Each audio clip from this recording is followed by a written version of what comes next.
Chapter 8. The Cold, Hard Truth. Beck leapt up, allowing the suction to yank her into the dark. Dimness eclipsed around her like the shutter of a camera as she seemed to cover great distance in mere moments. Her only points of reference were glints of upcoming turns, which approached with frightening speed, only to carom her gracefully along. She heard the tinny, distant echoes of Rollo's glee. Once she stopped fighting against it, the ride was impossibly smooth. Then, all of a sudden, as if minutes had passed in an instant, light blazed into view. A burst of wintry air snuffed across her face, and she was flung out into the cold.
They rounded the corner to the frozen town square. They spotted Mr. Nuncreed inching cautiously toward a pit at its center. He held his arms out gingerly, as if approaching a beast in the wild. Upon closing the distance, Luca recognized what Nuncreed was after. Gran stood confidently at the edge, one arm outstretched over the abyss. Nearby, a wheelbarrow had been emptied out. She held a lit torch, which flickered in the bitter wind.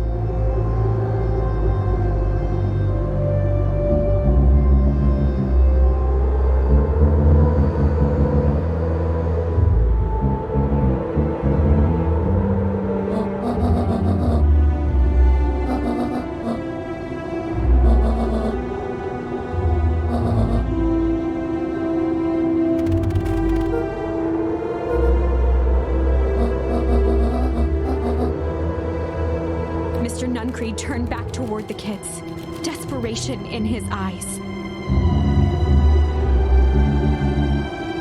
Rollo and Beck held steadfast in awe. Luca approached closer.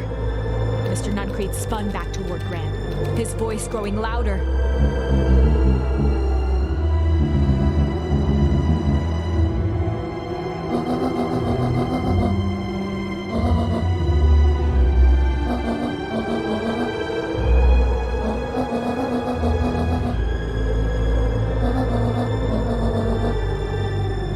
Mr. Nuncreed winced with anguish. His voice hardened. They both now yelled, not to each other, but at fate itself, making their peace with long-held burdens. The wind howled with encouragement.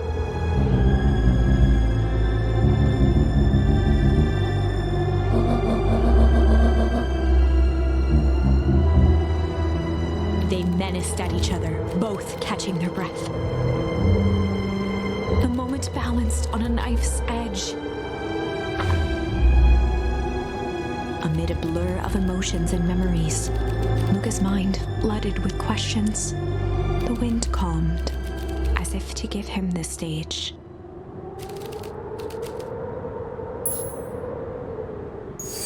And in the stillness, he began to weep.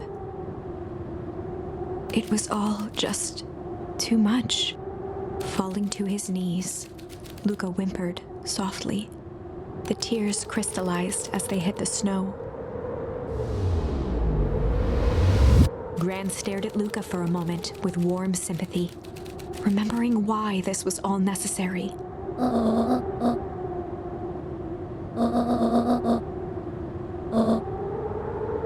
She stiffened up and brandished the torch at Mr. Nuncreed.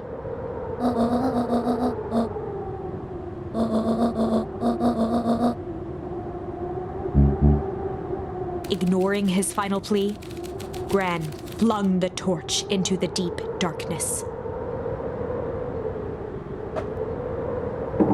She smiled and exhaled in relief. Mr. Nuncreed moaned in resignation. The torch echoed as it ricocheted down the hole, punctuated with a thunderous thud.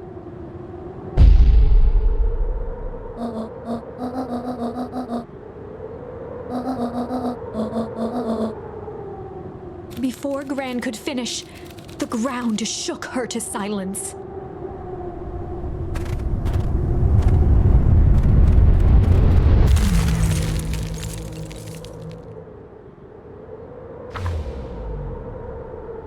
Gran only had time to spin around and run to Luca. Her attempt to shield him, an honorable but trifling act. Unflinching love, pitted against an unthinking horror. There was no contest. Her warm embrace froze in an instant. That is where they remain, fixed in place, forever. And so, our story ends on this melancholy scene.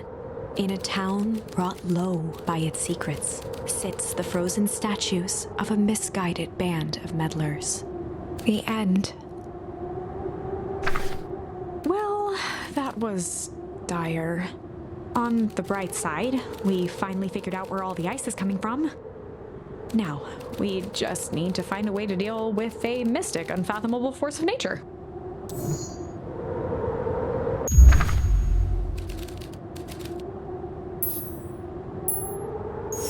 And in the stillness, he began to hum. After the death of his father, Luca had trouble sleeping. Each night, his mother would sit at the foot of his bed and hum a gentle melody. It was the only thing that could calm his mind. The only thing that, however briefly, could make it all seem okay. That melody pervaded every memory Luca had of his mother. Shivering in the raw snow, he began to hum it out loud.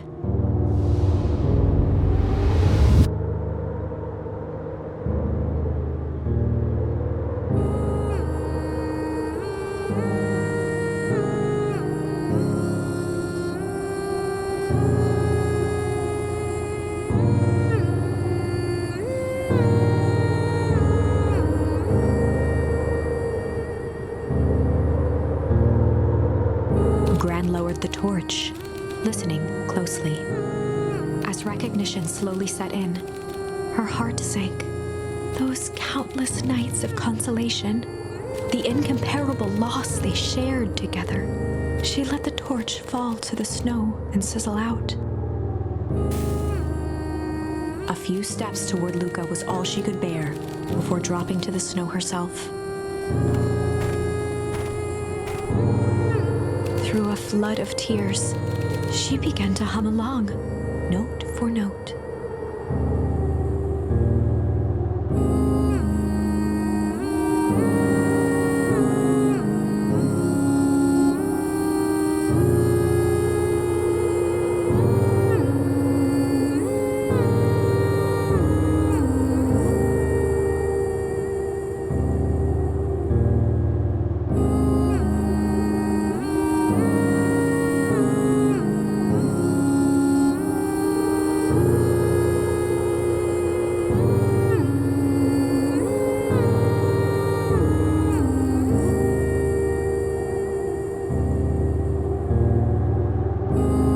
lifted his head in astonishment. The last time he heard that melody was the last night he saw his mother.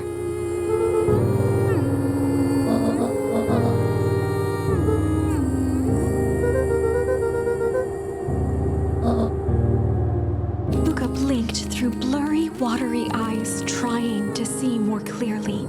He could just make out the impression of a familiar face. He peered across the snowscape at the woman on her knees. Something about her was undeniably his mother, only smaller, older, changed.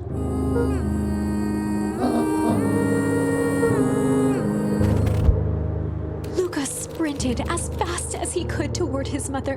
They held each other close, and the cold retreated from their bodies.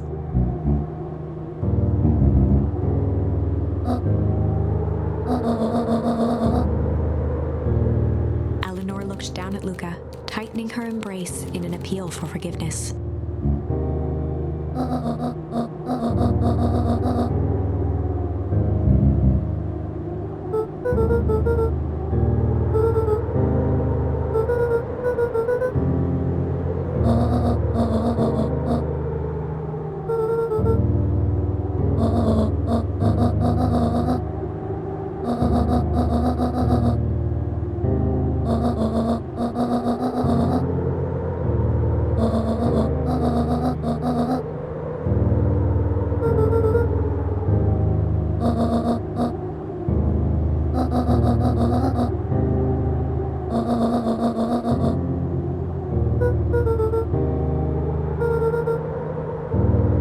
Joseph slumped into the cold, wet snow.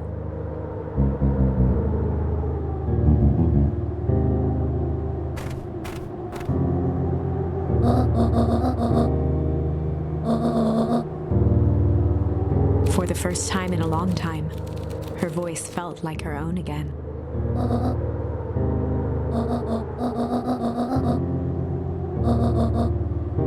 Luca gazed down at Nuncreed with pity. He looked small. Joseph stared into the snow, as if searching it for answers.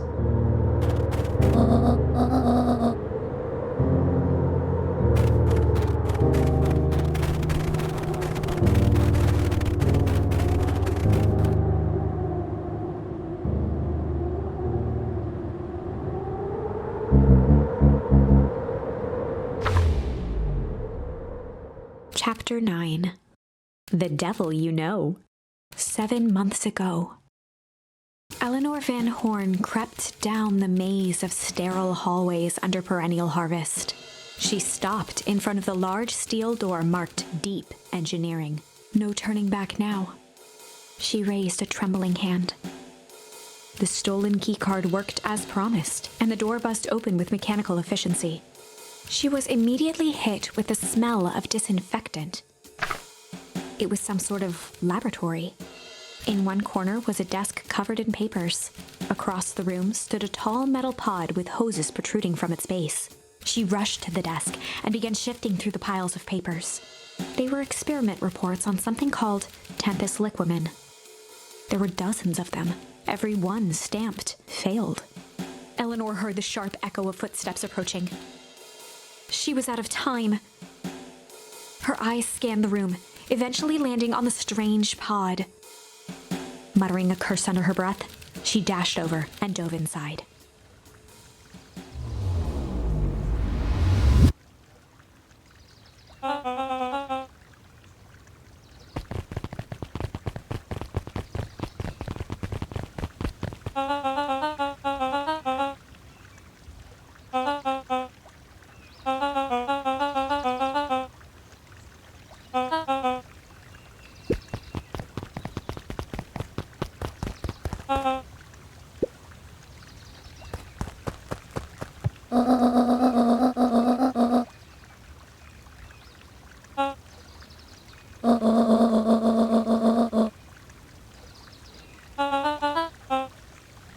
Mr. Kerr addressed the crowd with a sarcastic tone.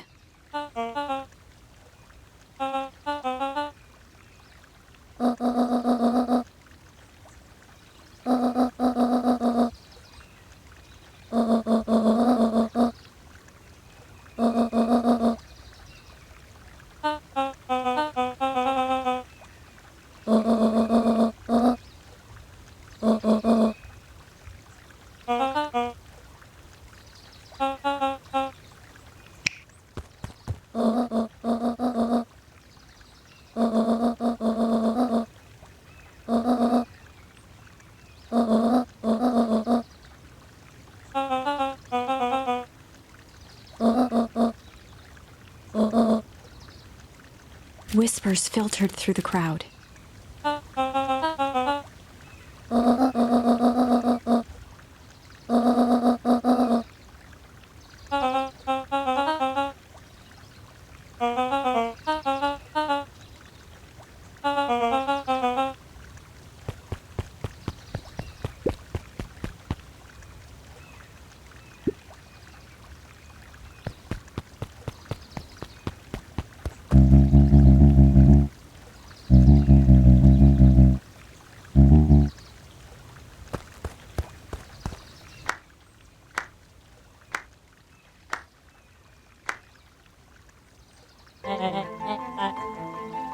Torment dragged on Joseph Nuncrete's face.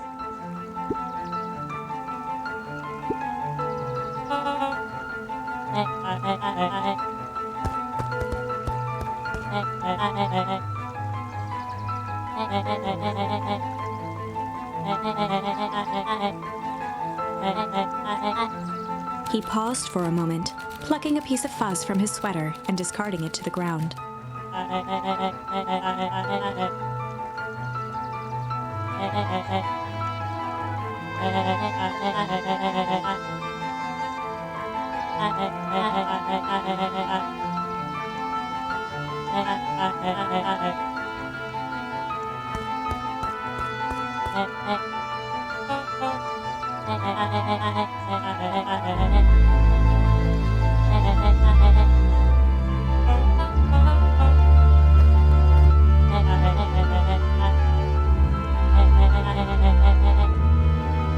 Kerr gave a bow of deference. Gasps rippled through the crowd. Solomon pulled a glass vial from his pocket. In one smooth motion, he downed its contents. A triumphant smile grew across Solomon's lips.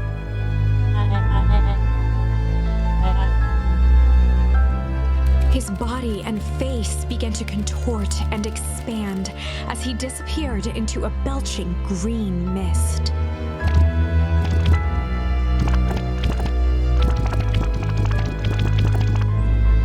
A hushed horror gripped the crowd.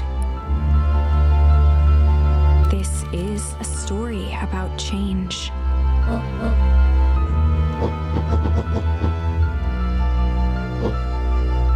Sharper examined his new hands.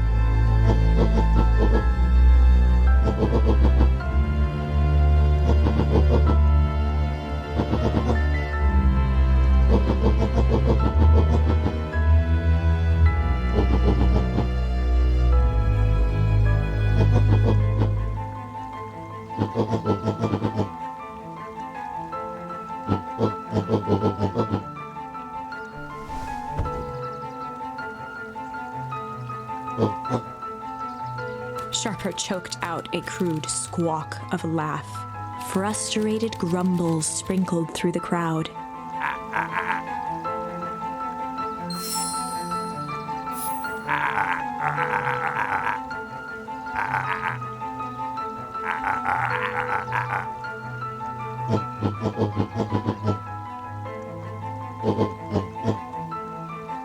William Kerr gave a subtle nod to the clipboards.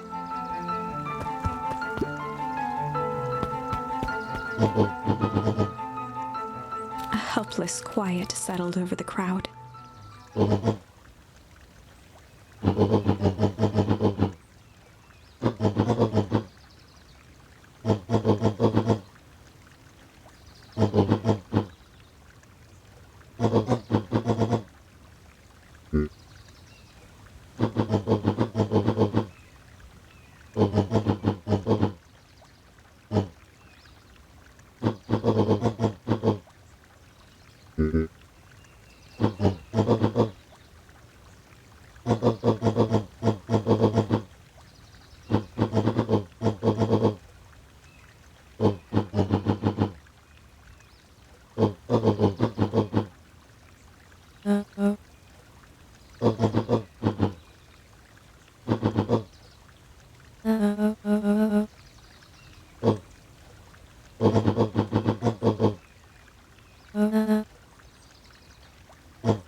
Sharper addressed the crowd with indignant pride.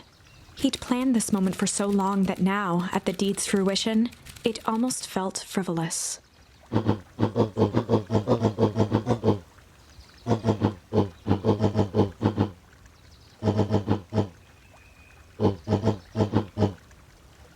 Mr. Kerr flourished a preposterously elaborate bow.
Sharper coughed up one final laugh and cracked his knuckles.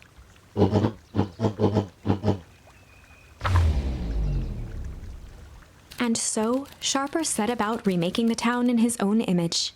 The fertilizer factory soon reopened for business.